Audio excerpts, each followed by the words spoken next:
certeza da certeza de um futuro melhor. E aí, galerinha do sétimo ano, seus lindos, tudo bem com vocês? Vamos para mais uma super aula de história aqui então. Vamos continuar falando sobre as cruzadas. E eu quero começar relembrando com vocês aquilo que nós vimos nas últimas aulas. Então você se lembra, primeiro, o que são as cruzadas? Cruzadas são expedições de caráter militar e religioso que tinha como grande objetivo, supostamente, libertar a cidade de Jerusalém, que havia sido tomada pelos povos islâmicos, ok? Então, esse é o objetivo principal. Mas nós já descobrimos também que existiam objetivos secundários, outros objetivos não tão nobres assim, não é? Que era o objetivo de conquistar terras, objetivos comerciais, mas principalmente esse lance das terras aí a gente precisa destacar. Muitas pessoas então saíram da Europa, muitos nobres estavam dispostos a sair da Europa, não apenas para libertar Jerusalém, não apenas para ter perdão para os seus pecados, porque o Papa havia prometido exatamente isso. O Papa havia prometido que aqueles que morressem lutando contra os infiéis, no caso os islâmicos, teriam todos os seus pecados perdoados. Mas tem aquela questão de terra também. Você se lembra? A população da Europa tinha crescido demais e não tinha terra para todo mundo lá. Então, eles vão para aquela região ali também em busca de conquistar novas terras. Ok? Bom, você se lembra quantas eram as cruzadas? Nós tivemos aí oficialmente 8 cruzadas. Foram 8 expedições. E mais 2 extraoficiais que nós já vimos na última aula. A cruzada das crianças e a cruzada dos mendigos, ok? Então você não pode se esquecer então que por que nós estamos usando o plural aqui? Porque não foi uma cruzada, não foi uma expedição. Foram várias, né? Desde o momento em que o Papa Urbano II convoca a galera ali no ano de 1095, lembra? Nós fizemos aquela análise do discurso do Urbano II com um texto da nossa apostila. Desde aquele momento ali até o ano de 1270 nós vamos ter diversas cruzadas aí. E qual é o objetivo dessas cruzadas? Libertar Jerusalém, além da questão das terras. Beleza? Então, 8 oficiais no total. Mas o seguinte, para a nossa aula, a gente vai entrar agora no conteúdo da aula de hoje. Para a nossa aula, nós vamos nos ater em 3 cruzadas. A primeira, a terceira e a quarta cruzada. Essas são as 3 mais importantes para nós. Vamos começar então pela primeira. A primeira cruzada foi chamada de Cruzada dos Nobres. Dos nobres.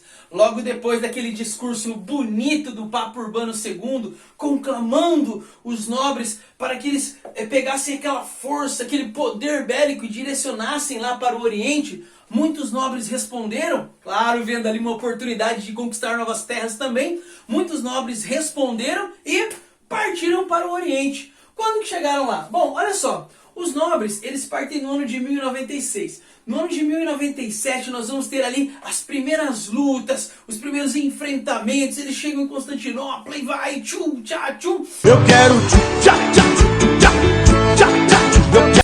Conseguem conquistar a cidade de Jerusalém no ano de 1099. Professor, vou ter que decorar todas essas datas? Claro que não. Eu estou colocando essas datas aqui só para você conseguir se localizar aí em que momento nós estamos falando, ok? Então você se lembra que a primeira cruzada, em um momento assim inicial, ela consegue conquistar Jerusalém, usando de extrema violência e mais um detalhe, usando uma arma super, ultra, power, mega poderosa. Uma arma muito destrutiva, porque a cidade de Jerusalém tinha muros. E para destruir esses muros foram usadas o quê? Catapultas. Catapultas. E aqui, galera, eu quero fazer um desafio para você no sétimo ano agora. Pausa aqui. Vamos fazer um desafio. Você sabe como é que funciona uma catapulta, mais ou menos, não sabe? Ó, tem uma imagem aí para você na tela.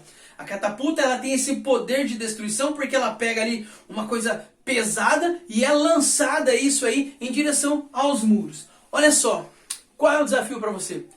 Você vai fazer na sua casa uma catapulta. Ah, professor, como é que eu vou fazer isso?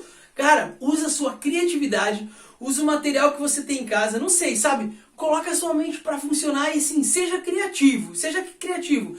Busque ferramentas que você tenha dentro de casa aí e crie um esquema de catapulta, sabe? Para você arremessar os materiais ali. Seguinte, você vai gravar um videozinho curtinho de 3, 4 segundos com essa catapulta funcionando e vai mandar para mim. Onde, professor?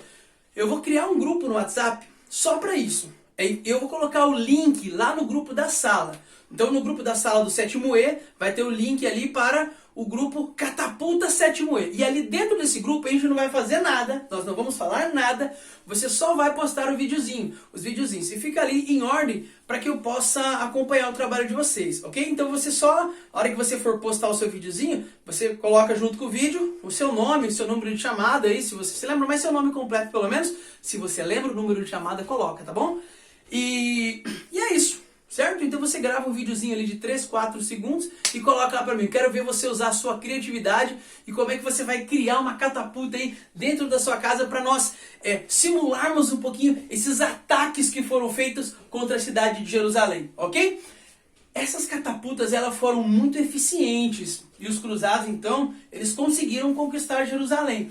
Se você leu na sua apostila, você deve ter percebido, tem uma frase ali que me chocou bastante. Quando alguns cruzados diziam assim que eles chegavam a andar até as canelas com sangue dos islâmicos. É claro que isso é um pouco não é muito exagerado, né? Mas ilustra um pouquinho para nós o tamanho da violência que esses cruzados usaram contra esses povos que estavam em Jerusalém, contra esses islâmicos e contra quem aparecesse na frente assim também, né? Vamos colocar desse jeito. Muito bem, olha só. Então, a partir do momento em que aquela região, não só a cidade, mas aquela região é conquistada, as terras ali próximo também são conquistadas, reinos cristãos vão ser instituídos nessa região, ok? Só que é o seguinte, cara, essa riqueza toda, essas terras todas ali, começa a gerar um pouco de desavenças, de problemas entre os cristãos e os islâmicos que estavam ali na região, porque você tem que pensar o seguinte, Jerusalém e algumas terras foram conquistadas, mas a maior parte daquela região continua cheia de islâmicos, é a terra deles. O que acontece? Esses islâmicos então preparam um contra-ataque e se aproveitam dessas desavenças, desse enfraquecimento, porque toda divisão causa o quê? Enfraquecimento. Então, aproveitando-se desse enfraquecimento dos cristãos, eles conseguem reconquistar a cidade de Jerusalém. Tínhamos conseguido e foi embora de novo. Ok? Então, o final da primeira cruzada é conquistar Jerusalém, deu certo, mas logo, um tempo depois, algumas décadas mais pra frente, tá? Não foi assim, amanhã, não foi de um dia pro outro, certo? Foram algumas décadas pra frente, os cristãos perderam novamente a cidade de Jerusalém. É por isso que nós vamos ter uma segunda tentativa, uma terceira tentativa, e já vou te adiantando, a segunda tentativa não deu certo. Como é que você vai saber disso? Porque tem uma terceira. Se tem uma terceira tentativa, é porque a segunda não deu certo. Como é que é chamada a terceira cruzada? Galera, essa terceira cruzada é conhecida como Cruzada dos Reis. Pessoal de coroa, bonito. Por que tem esse nome? Porque os 3 principais líderes das cruzadas nesse momento, Ricardo, Coração de Leão. Que nome bonito, hein? Ricardo, Coração de Leão, que era rei da Inglaterra, Felipe II, que era rei da França, e o Frederico Barbarossa, que em bom português é Frederico Barba-Ruiva, que era o imperador do Sacro Império Romano Germânico. Esses 3 caras, eles vão comandar essa cruzada. Aqui eu quero fazer um parênteses, uma pausa, para te contar uma curiosidade.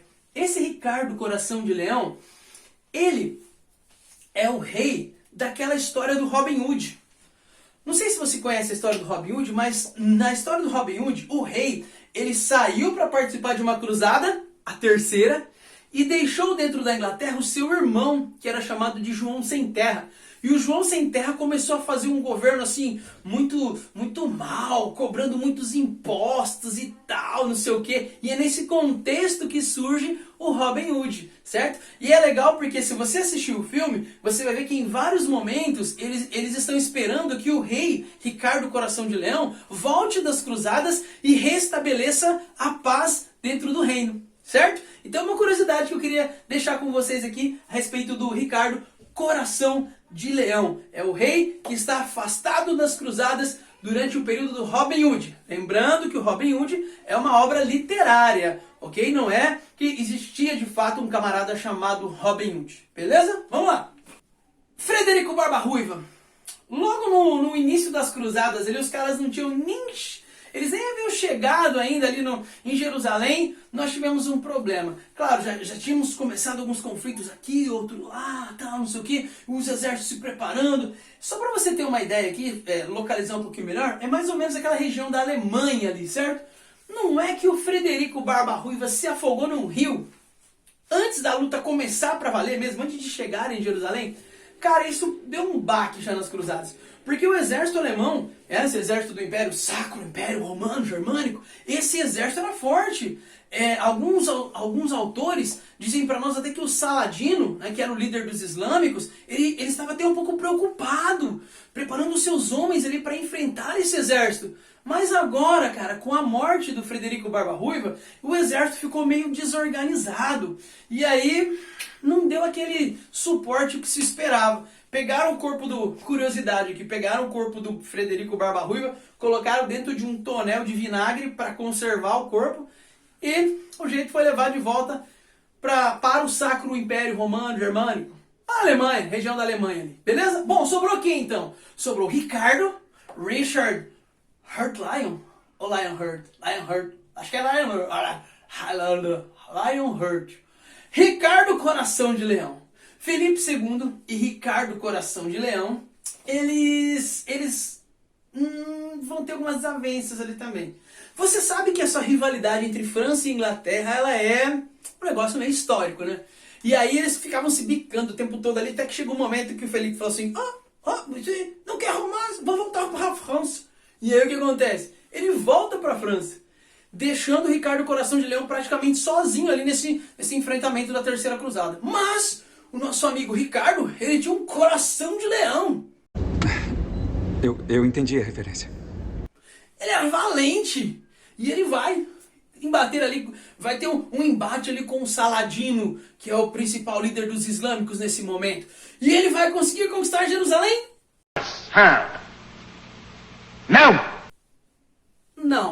Não vai conseguir. Não vai conseguir conquistar Jerusalém. Mas pelo menos ele vai fechar um acordo com o Saladino que vai permitir a peregrinação de cristãos até a cidade de Jerusalém. Olha aí, já é um avanço. Se antes os cristãos não podiam ir até Jerusalém, agora eles já podem. Mas Jerusalém continua sendo uma terra dos islâmicos. Beleza? Bom, galera, chegamos ao século XIII. Século XIII. A situação econômica aqui já não está tão boa.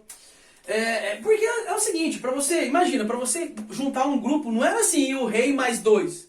E um grande número de nobres juntos. Eles estavam ali juntos, era um grande exército. Essas expedições eram extremamente caras. A esperança é que quando chegassem lá na região do Oriente Médio, ali de Jerusalém, as terras que fossem conquistadas, as riquezas conquistadas, suprissem um pouco desses custos. Só que no século XIII a situação já está bem complicada. Difícil organizar uma nova cruzada. Então o que acontece?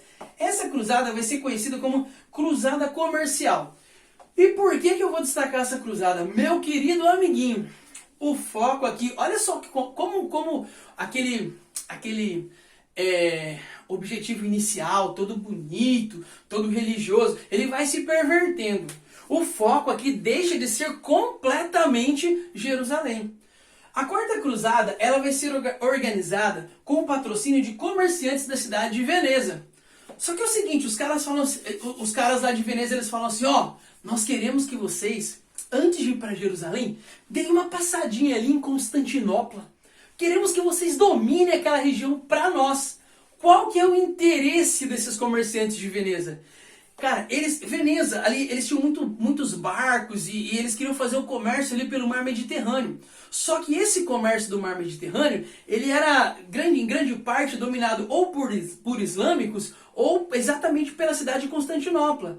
Constantinopla era um entreposto comercial. Muitas mercadorias que vinham do Oriente, elas chegavam até Constantinopla.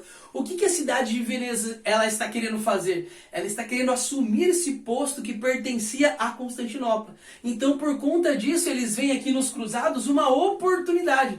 Eles patrocinam e os cruzados vão fazer isso. Vão até Constantinopla, atacam a cidade de Constantinopla e eles encontram tantas riquezas em Constantinopla que eles resolvem ficar por ali mesmo, sabe? Saqueia uma coisa ali, rouba uma coisinha lá, e assim você vai acumulando uma quantidade razoável ali de riquezas. Jerusalém, tinha que ir para Jerusalém, né?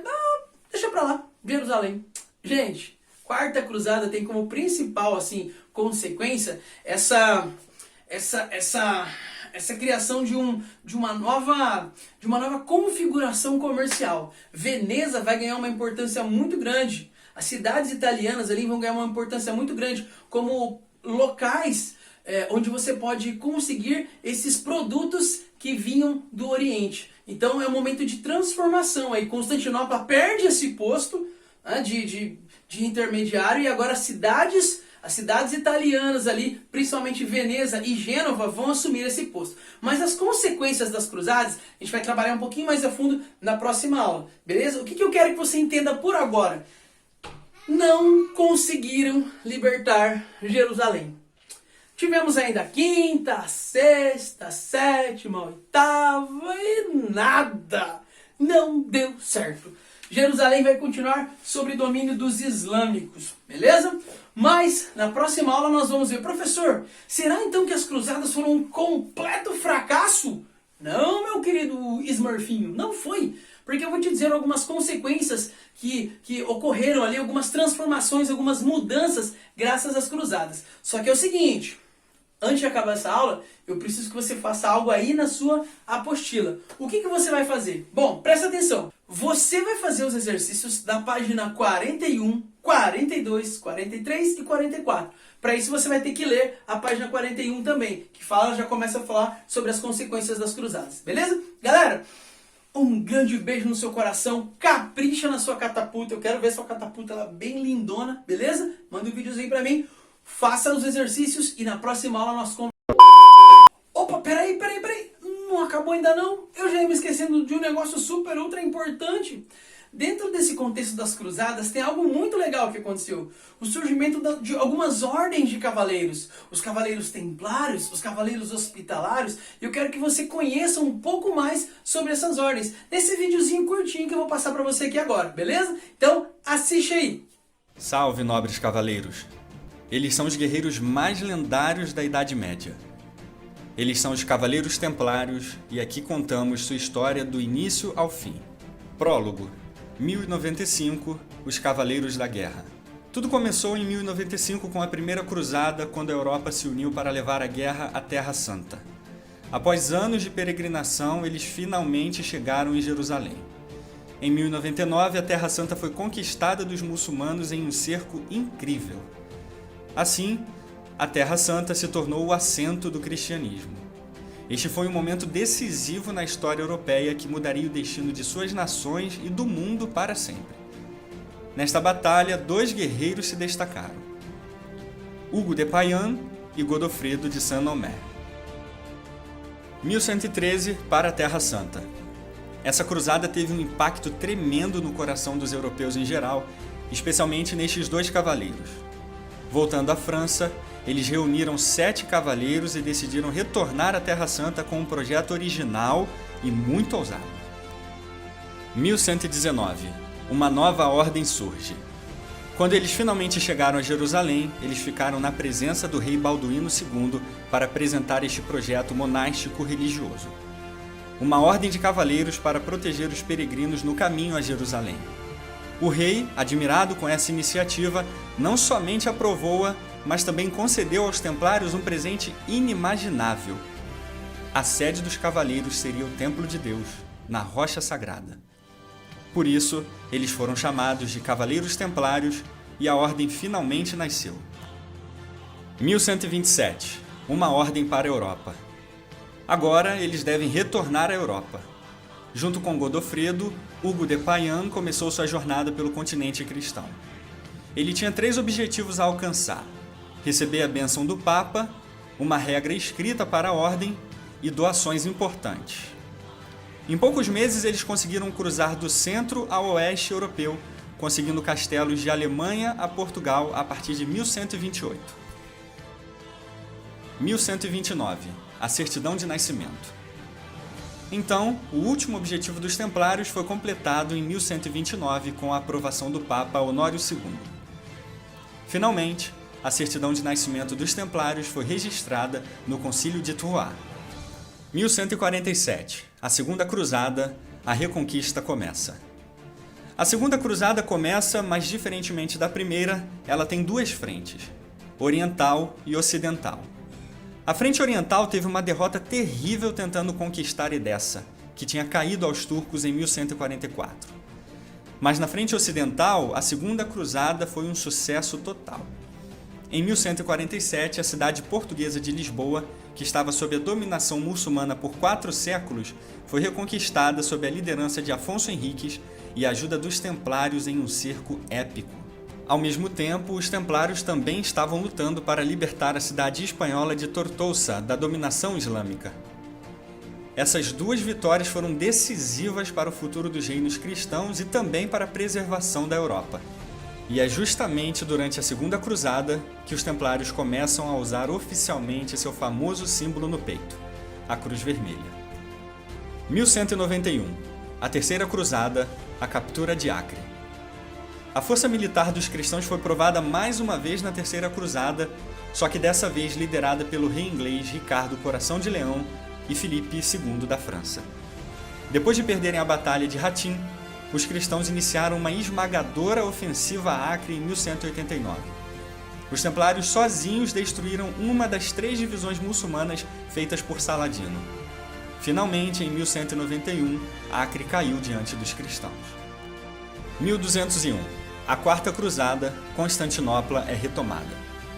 A Quarta Cruzada também foi bem sucedida na captura de Constantinopla. Os Templários foram os primeiros a entrar na cidade e conquistá-la. 1219. A Quinta Cruzada, o ataque ao Egito. A Quinta Cruzada começa em 1217 e os Templários de novo provam seu valor. Em 1219 eles capturam o porto de Damietta, no delta do rio Nilo. Numa incrível demonstração militar anfíbia, eles lutaram em navios e a cavalo. Esta cidade era tão importante que o sultão do Egito tentou trocá-la por Jerusalém. Entretanto, como a Quinta Cruzada não teve um líder experiente, ela falhou. 1291. O fim da esperança, a queda de Acre. Em 1291, Acre cai e os Templários caem junto com ela. Um número esmagador de muçulmanos fizeram cerco a Acre por um mês. Uma crônica contemporânea diz que havia 600.000 muçulmanos no cerco, mostrando a grande desvantagem dos europeus, que não tinham mais de 13.000 homens. Muitos templários se recusaram a deixar a cidade e morreram protegendo-a. Assim caiu o último bastião cristão na Terra Santa. 1307. O início do fim, Pastoralis Praeminentiae. Falido e temendo a influência dos templários, o rei francês Filipe IV, aliado com o Papa Clemente V, começou a caçar e prender os templários em Paris em 1307, com acusações manipuladas de satanismo e heresia. Como Filipe planejou, os templários tiveram seus bens confiscados pelo Papa através de uma bula papal. Os templários foram submetidos a uma inquisição. 1310. Em chamas. 54 templários são queimados em Paris. 1312. O Concílio de Viena, Vox in Excelso. O destino dos templários foi finalmente selado. A ordem foi oficialmente dissolvida, embora o Papa tenha declarado em sua bula que nada errado foi comprovado contra os templários. Por toda a Europa, eles foram presos ou mortos sob a ordem do Papa. 1314. Queimando no inferno. Jacques de Molay, o último grão-mestre da Ordem do Templo, é queimado em Paris. 1319. Os Guardiões de um Legado. Apenas um reino agiu contra a Ordem do Papa: Portugal. O rei Diniz negou-se a prender e a matar os templários. Por isso, centenas de templários por toda a Europa fogem para buscar proteção em Portugal. O rei conduziu uma série de negociações com o Papa a fim de transformar os templários em uma nova ordem militar portuguesa sob a liderança direta do reino, a Ordem de Cristo. Essa ordem foi fundada pelos últimos templários ainda vivos na Europa e foi o pilar que levou os portugueses a liderarem a grande era dos descobrimentos, levando sua influência a todas as terras que colonizaram. Durante séculos, sua cruz vermelha pintada nos galeões portugueses permaneceram um lembrete vivo de que o legado dos templários não tinha morrido e ainda estava bem vivo e forte. Agora sim! Beijo no seu coração e tchau! Novos mares, horizontes, aonde quer chegar. O que quiser, tudo alcança, basta acreditar. Novos tempos de mudança, com o pé no chão. Mergulhando nos estudos, acha a solução. O amanhã não é um mistério pra quem leva a sério. Siga a correnteza da certeza de um